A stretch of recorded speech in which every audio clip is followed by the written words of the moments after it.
Calma. Esse vídeo vai ter parte sem e com spoilers. Eu vou avisar devidamente quando cada uma delas estiver acontecendo. E com relação às imagens, eu vou usar apenas material oficial divulgado, né, pela Marvel, Sony, enfim, então trailer, pôster, esse tipo de coisa. Então, fica aqui sem medo, tá bom? Enfim, gente, pra quem não me conhece, fala povo, beleza? Eu sou Jael Oizu, sou um professor de mangá. É possível ter aula comigo, inclusive, vou deixar links aqui embaixo. Nessa escola aqui, ó, inclusive, a escola de mangá Japan Sunset. E eu sou autor desse mangá aqui, The Hunters, que é um mangá barra HQ webcomic, disponível gratuitamente online e os links vão estar aqui embaixo. E é isso. Sem muita enrolação, pra gente chegar logo no que interessa. E então vamos lá. Gente, ah, como eu saí satisfeito desse filme? Porque eu sou muito fã do Homem-Aranha. Do personagem Homem-Aranha. Não exatamente de um Homem-Aranha específico. Tem um, tipo, em versões de quadrinhos, desenhos, filmes.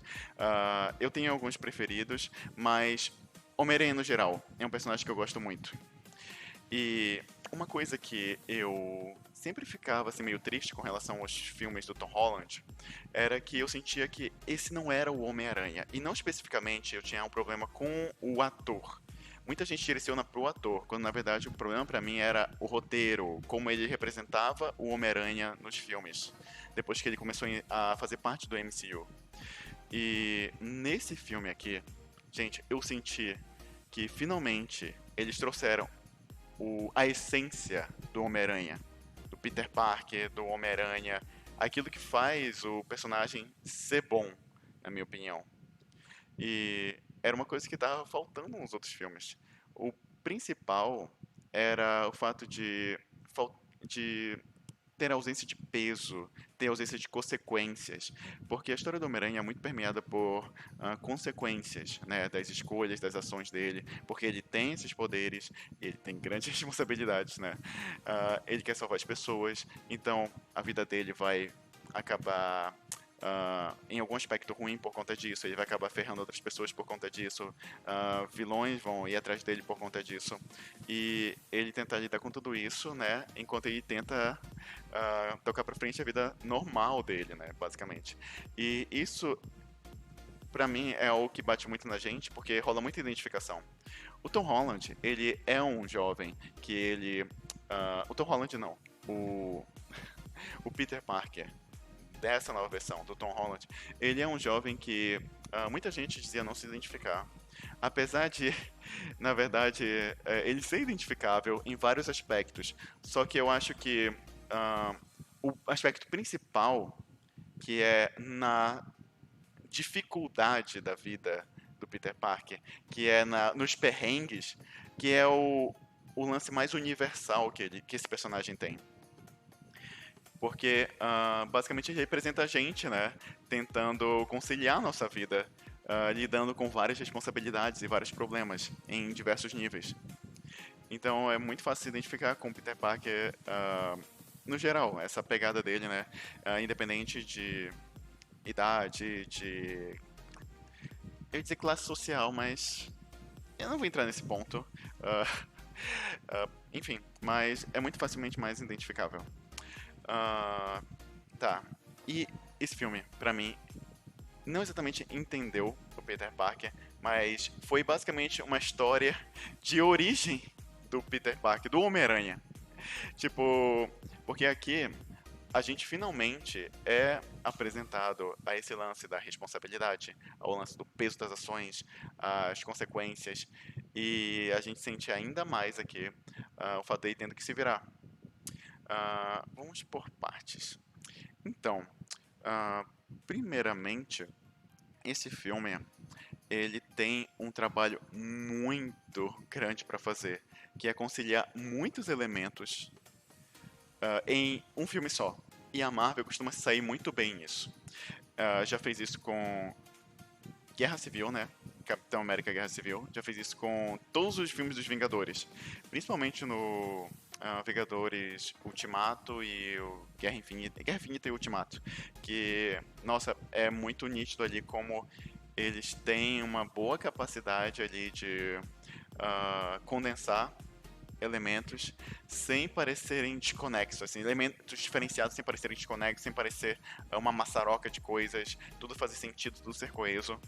E, inclusive, tem um segredo nisso, e eu posso dar até uma dica com relação a isso para roteiristas, para aspirantes a autores, a criadores de histórias. Quando você tem muitos personagens, muitos elementos, a Marvel ela tem um truque que é o seguinte, que eu sugiro para vocês.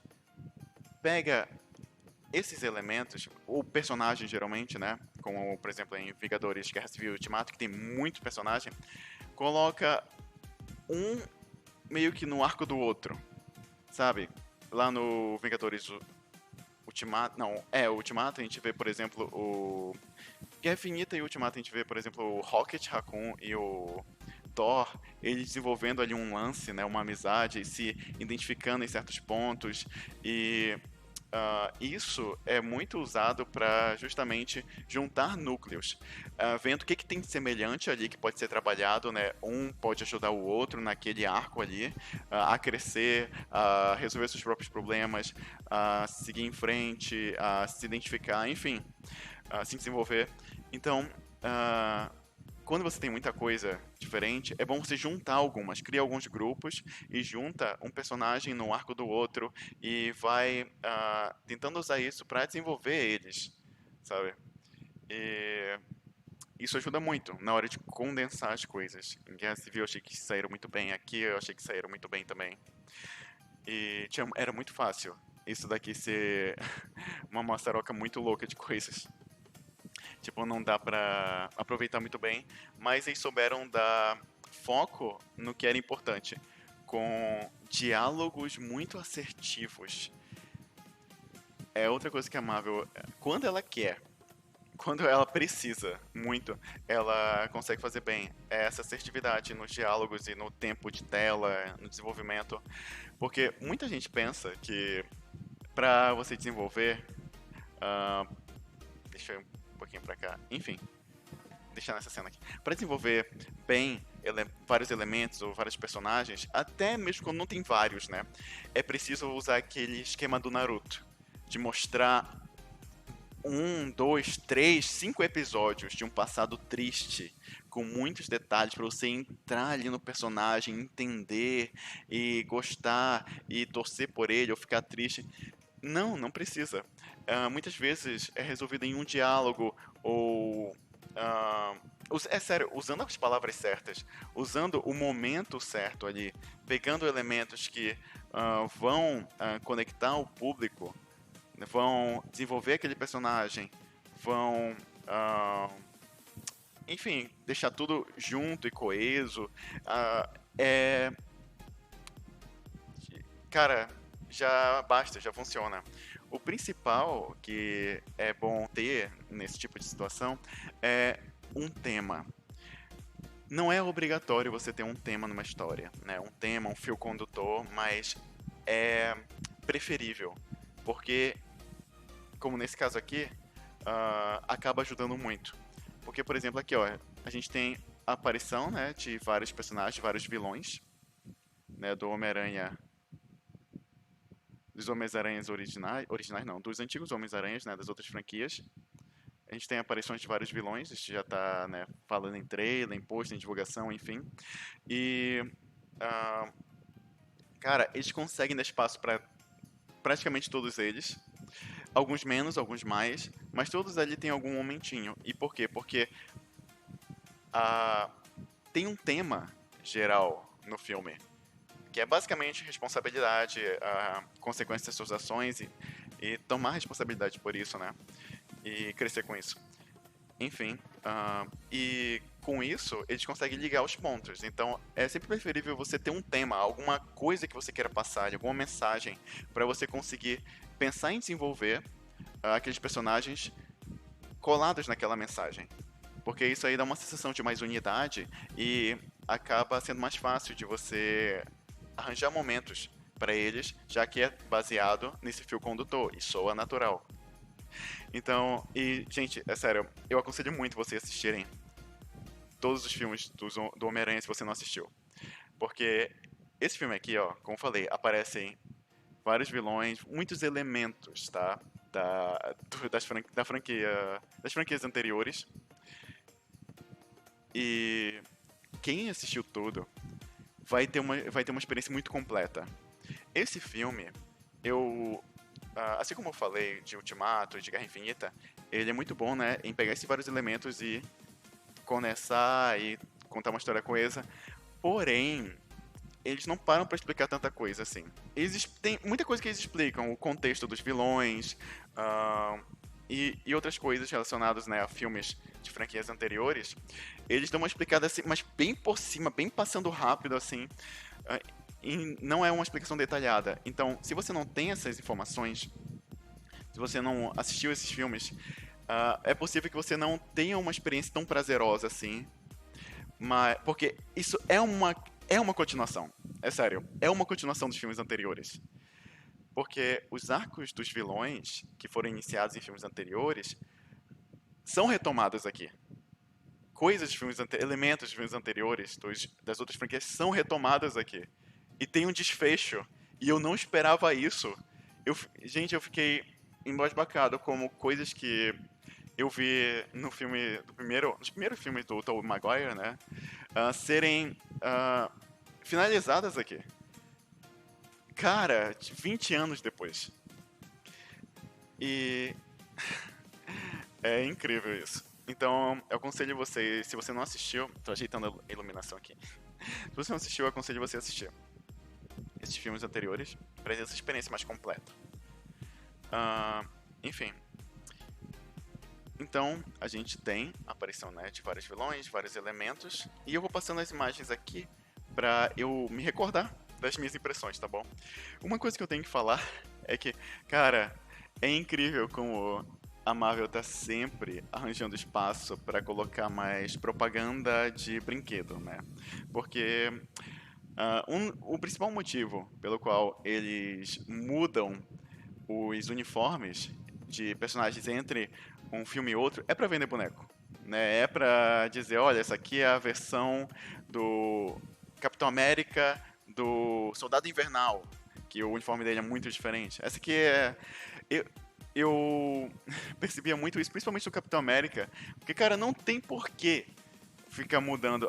O Homem de Ferro tem até, ele vai sempre fazendo uma armadura melhor e melhor e melhor. Então tem por que ir mudando o visual. Agora, o Capitão América não precisa. Não faz sentido. Na verdade, eles podem arranjar uma explicação bem facinho, mas não precisaria. Só que eles fazem questão de fazer isso pra justamente vender boneco. E aqui eles fizeram a mesma coisa, cara. Tem uns lances muito besta. O motivo pra esse uniforme aqui é muito besta. É muito, é muito simples desse uniforme preto aqui. O motivo dessa. Cadê? Da garra vermelha do Dr. Octopus também é algo muito simples. Aqui, é algo muito simples e que não gera tanto impacto quanto eu pensei que geraria. É muito claramente para vender boneco. Só que eles conseguem pelo menos fazer essas partes não comerem muito tempo no filme, na obra. Então, eu recomendo isso pra vocês também.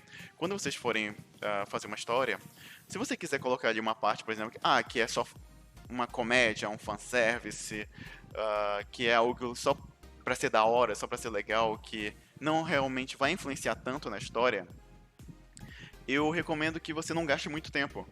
Que você pelo menos faça isso rapidinho ali. E justamente para não influenciar nas demais coisas que são mais importantes, né? E que você deve dar mais foco. Porque, gente, você é o responsável por fazer o seu público saber o que é importante na sua história.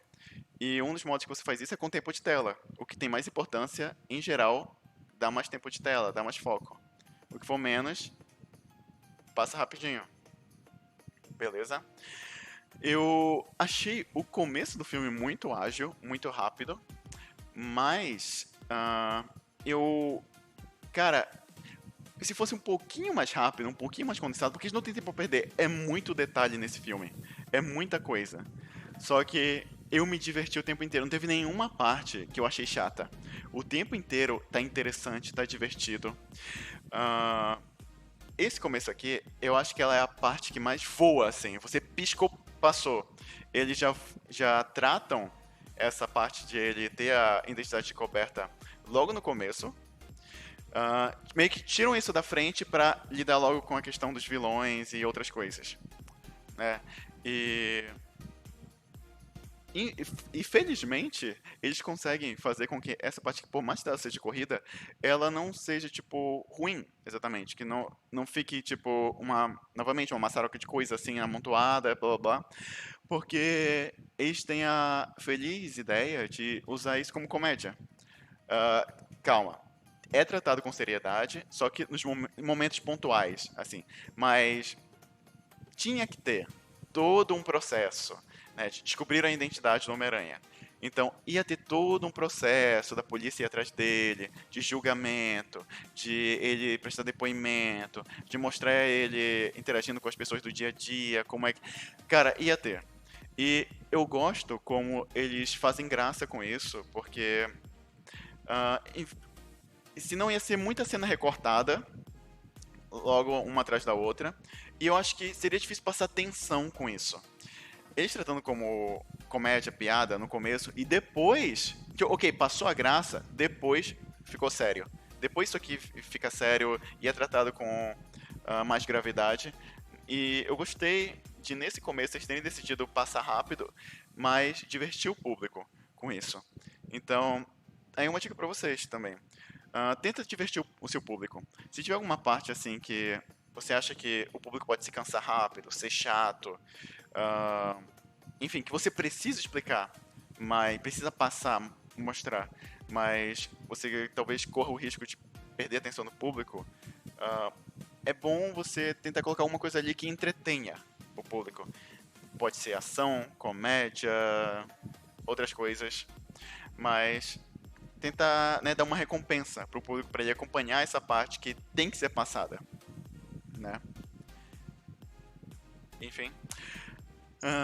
Eu talvez seja bom eu meio que seguir a linha cronológica do filme, né? Pra eu não me perder. Então, já falei esse começo. E aí, vamos para a questão do Doutor Estranho e do Homem-Aranha.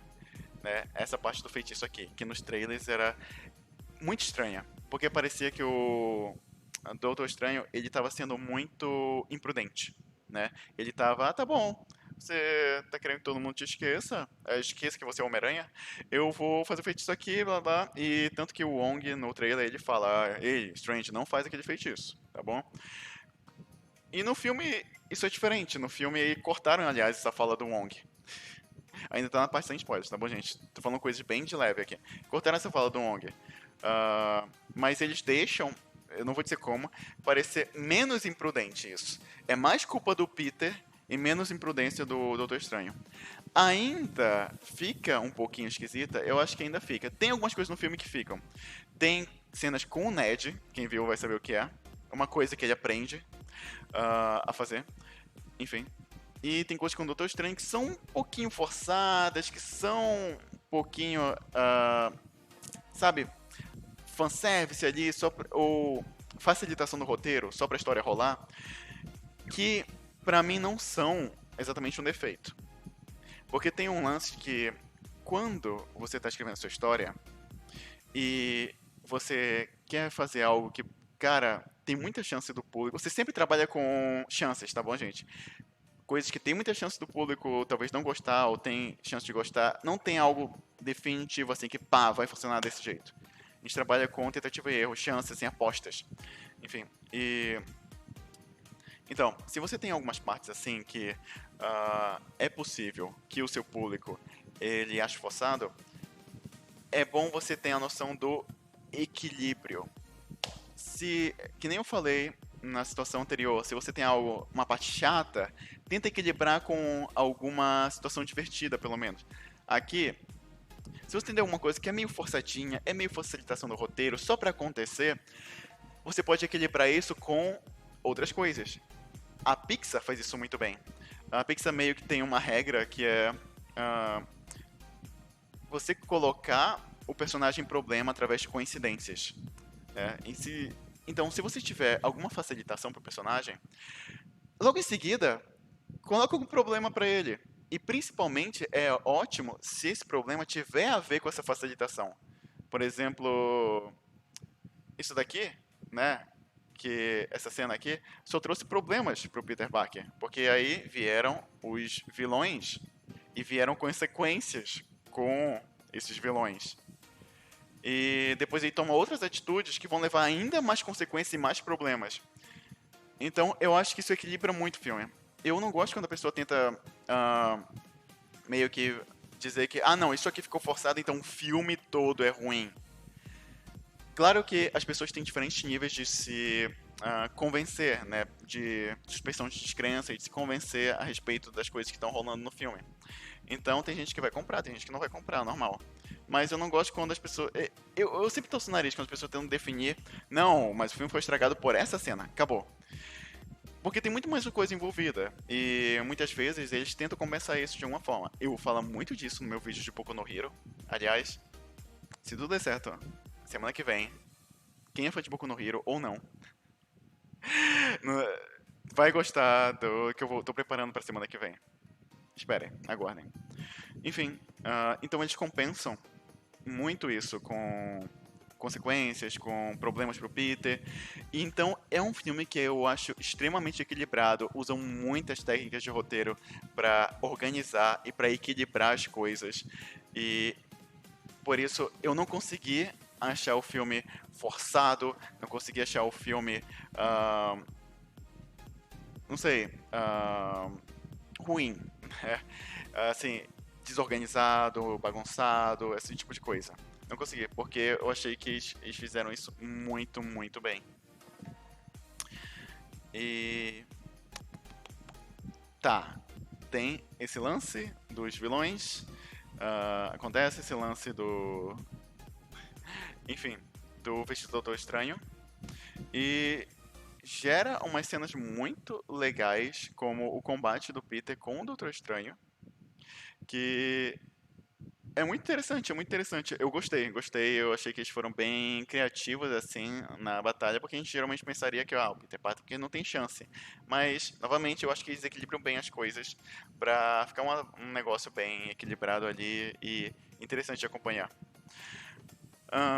Ok, deixa eu ver se tem alguma coisa mais que eu posso falar sem spoilers. Cara, é tão bom ver Willem Dafoe e outros atores de volta. Eles trouxeram os atores de volta mesmo, cara. E o Willem Dafoe rouba a cena. Praticamente sempre que ele aparece, ele rouba a cena. E é tão bom ver que eles entendem isso e dão bastante destaque pra ele no filme. Bastante, assim. E vejamos o que mais.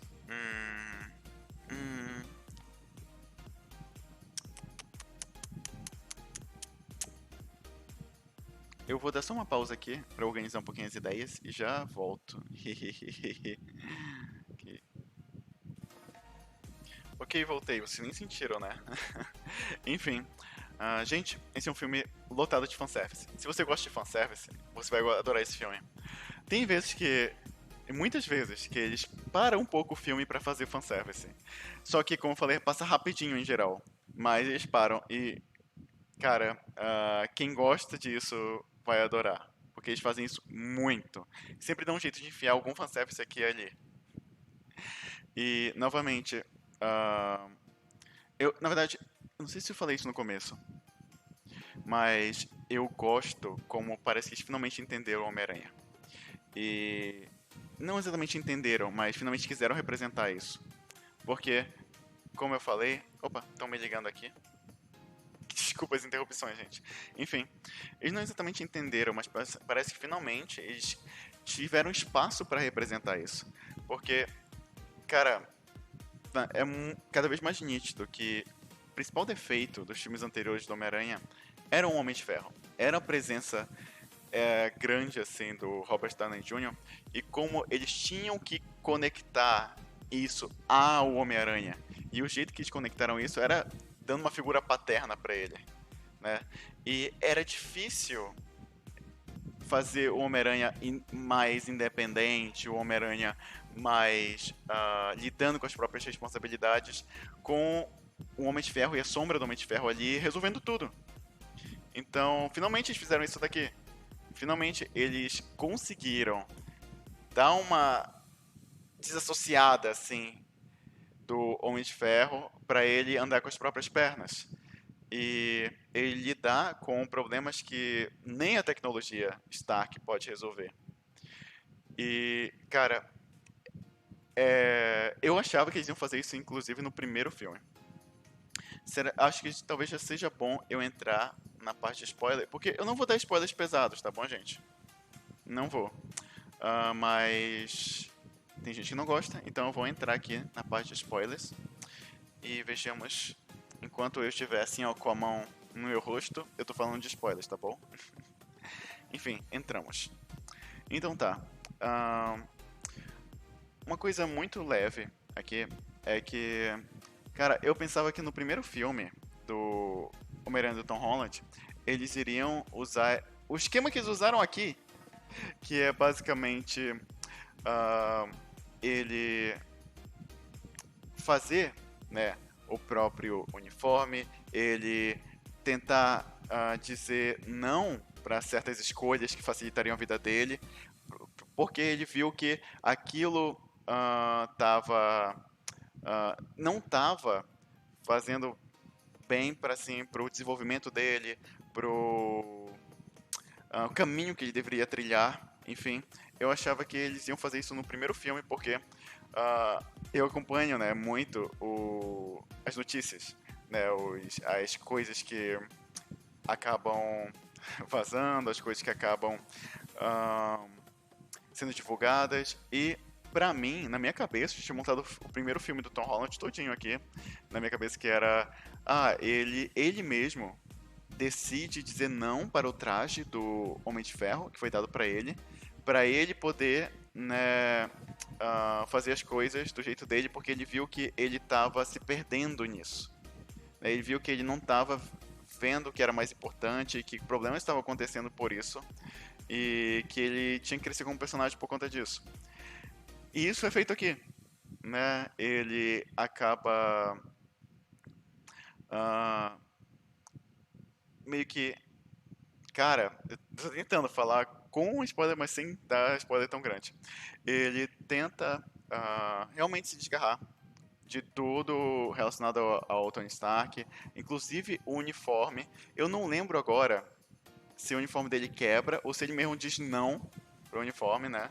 Porque é a tecnologia Stark, mas ele faz o próprio finalmente e ele finalmente se torna o Peter Parker que a gente conhece de morar sozinho e se sustentar sozinho e ganhar a vida sozinho, sabe? E renegar coisas que ele gostaria, como ficar com. É clássico isso do Homem-Aranha, né? Ficar com a garota que ele gosta pra ele fazer a coisa certa.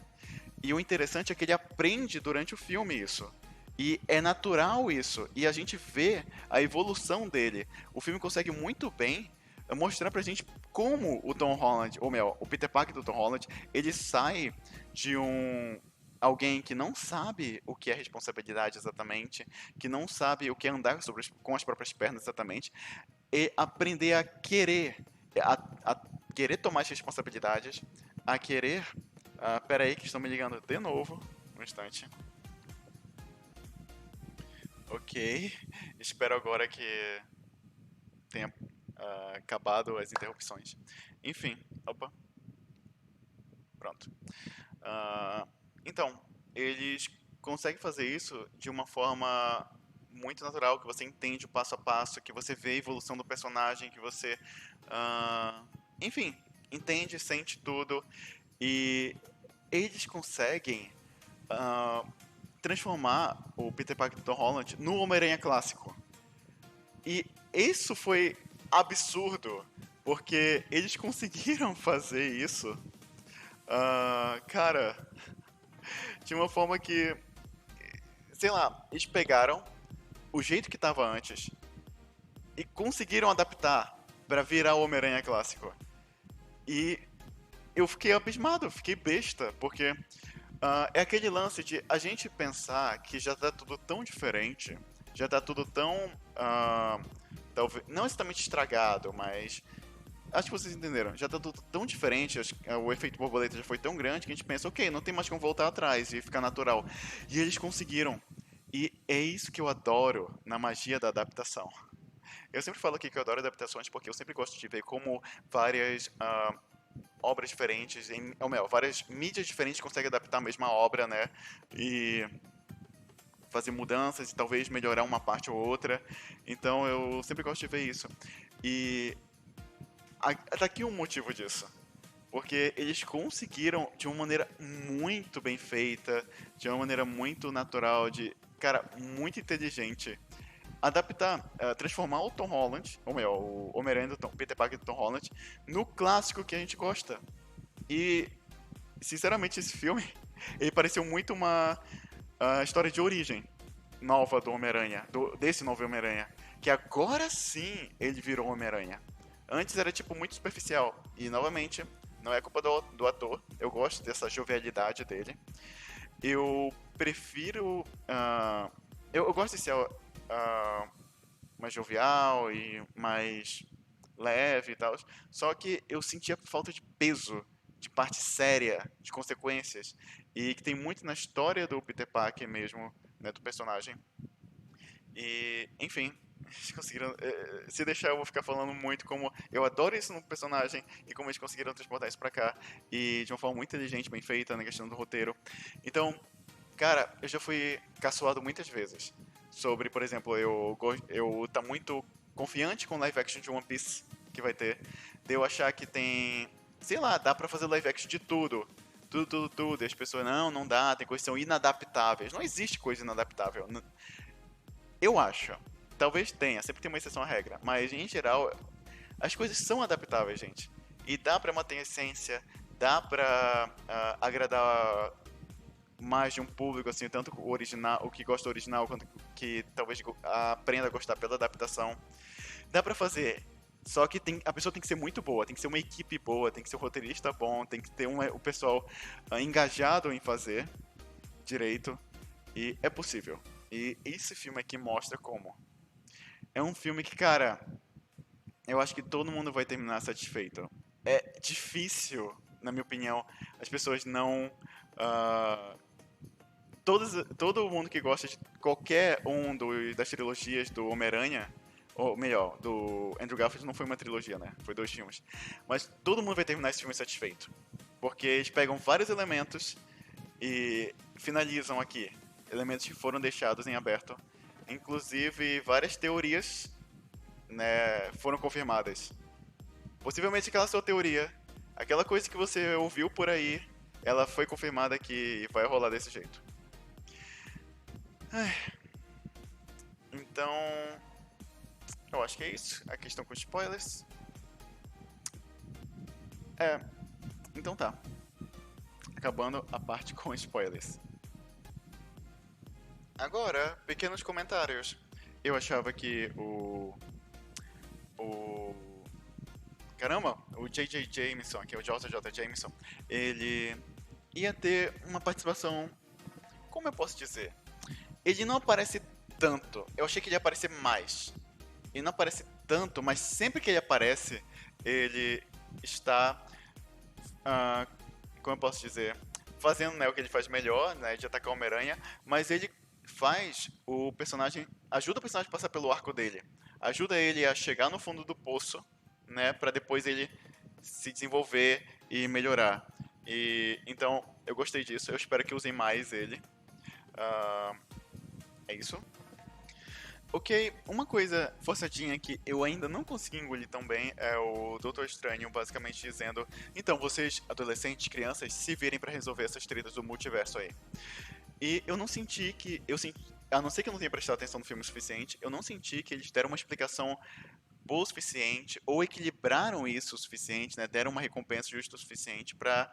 ah, Quer dizer, tem muita nostalgia, fanservice, enfim. Isso pode, né? Talvez eles apostaram nisso pra gente deixar isso de lado. Mas eu senti que, tipo, foi muito. Aqui foi talvez a parte mais irresponsável dele, porque é o que? Aconteceu um problema, mas vocês crianças vão resolver, se virem aí, e eu vou fazer coisas. Não explica tão bem que coisas são essas. Até ah, o Peter e os amigos voltarem, né, com parte das coisas resolvidas. Então, essa partezinha me incomodou um pouco. Eu achei que faltou um pouquinho mais de explicação a respeito disso. Eu vou dizer que é estranho ver a Zendaya nesse filme depois de ver Duna. Porque ela faz dois personagens bem diferentes, com pegada bem diferentes, com climas bem diferentes. E é muito louco como em Duna ela tá mais solta, mais plena. Ou melhor, tá mais contida, mais plena, mais séria. E aqui ela tá muito solta, muito expressiva, muito. Eu gosto de como a Zendaya dá diferentes facetas assim para os personagens dela e de forma bem natural. Ah, e eu não sou tão fã dessa Mary Jane aqui. Não é Mary Jane, né? Mas dessa versão da Mary Jane, da Michelle aqui. Da personagem em si. Não era muito fã dos outros filmes. Porque eu não achava nada demais. Eu não acho ela ruim. Mas eu, nada demais. Me preocupo tanto assim. Só que nesse, ela me conquistou um pouquinho mais. Porque eu senti ela mais humana. Tá? Eu senti ela mais. Sei lá, com medos, com receios, sabe, com emoções mais humanas aqui. E a relação dela com o Peter eu achei mais legal aqui também, me afeiçoei mais. E eu adorei que, literalmente, eles continuaram a história dos Homens-Aranhas originais, né, dos vilões dos Homens-Aranhas originais e outros elementos. Ah, não originais, antigos, né? Enfim, porque muito se discutia que ia ser versões alternativas dos vilões, mas não, são os próprios vilões daqueles filmes e continua direto a história deles. E eu achei isso incrível. Me conectou muito com o filme e eu achei muito bem feito como eles conseguiram fazer isso. Eu achei, inclusive, a direção desse filme melhor do que a dos outros anteriores. Nem é o mesmo diretor, se for, eu esqueci de verificar, mas se for, não parece. Porque eu senti que tá bem mais arrojada e ousada a direção. O roteiro também deve ajudar, né? Mas tem uns lances muito bacanas de você prestar atenção, por exemplo, aqui nessa cena. ah, eu gosto da tomada que eles tomam, tomada dessa cena aqui por cima, né? Assim, porque percebam que é uma cena que é pra mostrar calmaria, né? Que a vida dele tá muito atribulada e aqui é calmaria.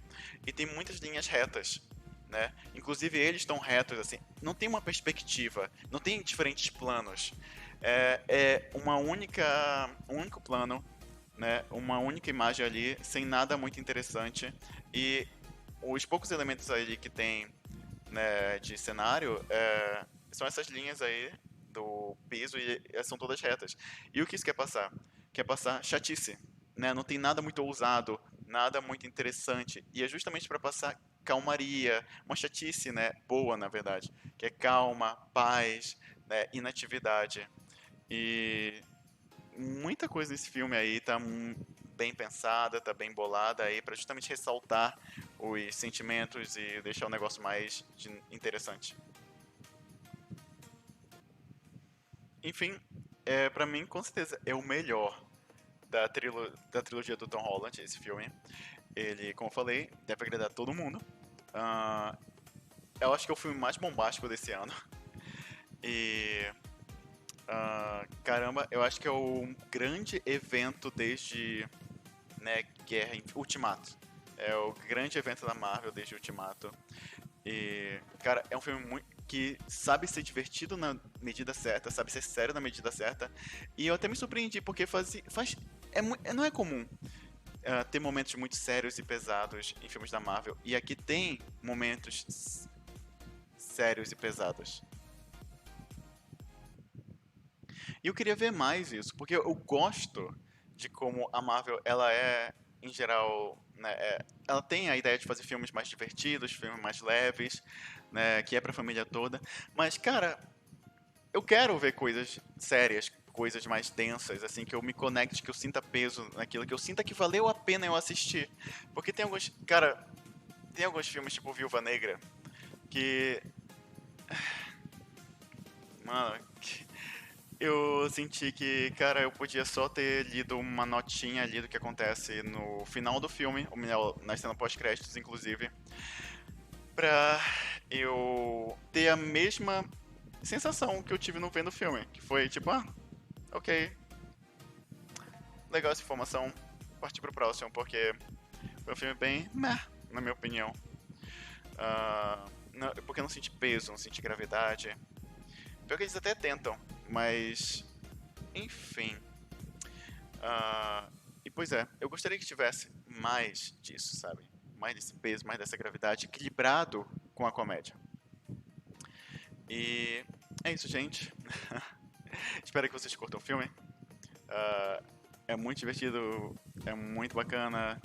Estou satisfeito e quero muito ver o que vem a partir daí. Eu quero uma nova trilogia, agora sim, com o Homem-Aranha de fato sendo o Homem-Aranha. Que a gente conhece, assim, das mídias em geral. Quero essa trilogia, quero que isso aconteça e espero que eles continuem nesse rumo e não se percam de novo. Então é isso. Espero que vocês tenham gostado do vídeo. Diga aí suas impressões. Se você viu até o final, coloca Miranha. Escreve Miranha aí. E é isso. Deixe suas impressões aí, suas expectativas e suas impressões do filme. Até a próxima. Tchau, tchau.